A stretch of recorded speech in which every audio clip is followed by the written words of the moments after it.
Shalom Bapak Ibu sedang kasih Tuhan. Hari ini kita berjumpa kembali dalam pertemuan renungan hari ini, yang kita akan kembali membahas dalam kitab Kejadian pasal yang ketiga, bagaimana manusia jatuh dalam dosa.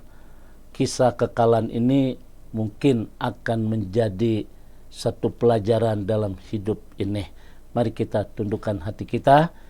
Kita berdoa. Bapa di dalam surga, kami bersyukur untuk apa yang Tuhan berikan buat kami. Kami bersyukur untuk kesehatan, kami bersyukur untuk keluarga, kami bersyukur untuk berkat-berkat, dan kami percaya di tengah-tengah masalah yang kami hadapi, kami percaya ada rencana Tuhan yang indah yang Tuhan sedang kerjakan. Kiranya hari ini kami akan diberkati dengan kebenaran firman. Pengurapan dari Allah boleh turun atas kami. Demi nama Yesus Tuhan. Haleluya. Amin. Nah, Bapak Ibu sedang kasih Tuhan, di dalam kitab Kejadian, nanti Bapak Ibu boleh membaca Kejadian pasal pertama ayat yang ke-7, bagaimana awal mula kejatuhan manusia. Kisah kekalahan ini terfokus di dalam ayat yang ke-6.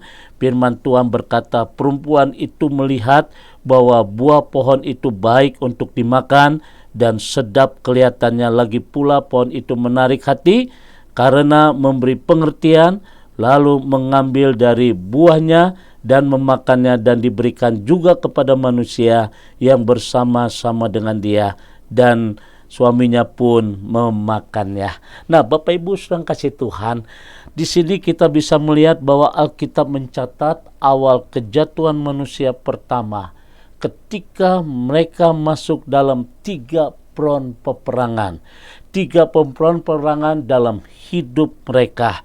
Saudara yang kasih Tuhan, Adam dan Hawa dicobai dalam 3 bidang yang merupakan medan peperangan di dalam hidupnya. Sayangnya saudara, akhirnya mereka kalah. Dan inilah kisah-kisah kekalahan manusia yang pertama. Nah, Bapak Ibu sedang kasih Tuhan, kita perhatikan yang pertama dikatakan di dalam ayat yang ke-6, perempuan itu melihat bahwa buah itu baik untuk dimakan. Nah, Bapak Ibu sedang kasih Tuhan, ini merupakan bentuk dari satu keinginan daging yang hanya ingin memuaskan tubuhnya semata dan mengabaikan perintah Tuhan. Saudara perhatikan kata baik di sini, untuk dimakan kelihatannya kata yang manis, kata yang luar biasa, tetapi sesuatu yang baik menurut pandangan manusia, tetapi itu bertentangan dengan firman Tuhan yang adalah hakikat dan keinginan daging. Jadi saudara kasih Tuhan, nafsu besar untuk memuaskan jasmania mereka, tetapi mengabaikan apa yang menjadi kebutuhan rohania. Itu yang pertama, bahwa perempuan itu melihat bahwa pohon itu baik untuk dimakan. Yang kedua, awal kekalahan manusia yang kedua, dan sedap kelihatannya. Saudara yang kasih Tuhan, di dalam ayat yang ke-6 dikatakan sedap kelihatannya. Hawa nafsu jasmania kita menyatu dengan keinginan mata yang menyimpang dari dorongan rohani kita.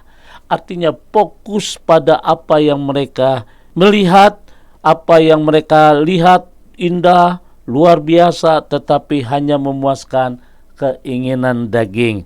Nah, saudara yang kasih Tuhan, tetapi mereka melupakan kualitas dan standar yang harusnya mereka jaga, yang seharusnya mereka tetapkan, yang seharusnya mereka lakukan apa yang diperintahkan Tuhan. Sesuatu yang membuat kita semakin mempermuliakan Bapa serta mengarahkannya kita di jalan-jalannya. Saudara, itulah kekalahan manusia yang kedua. Mereka melihat dan sedap kelihatannya. Jadi hawa nafsu jasmania mereka menyatu dengan keinginan mata yang menyimpang dari dorongan rohani.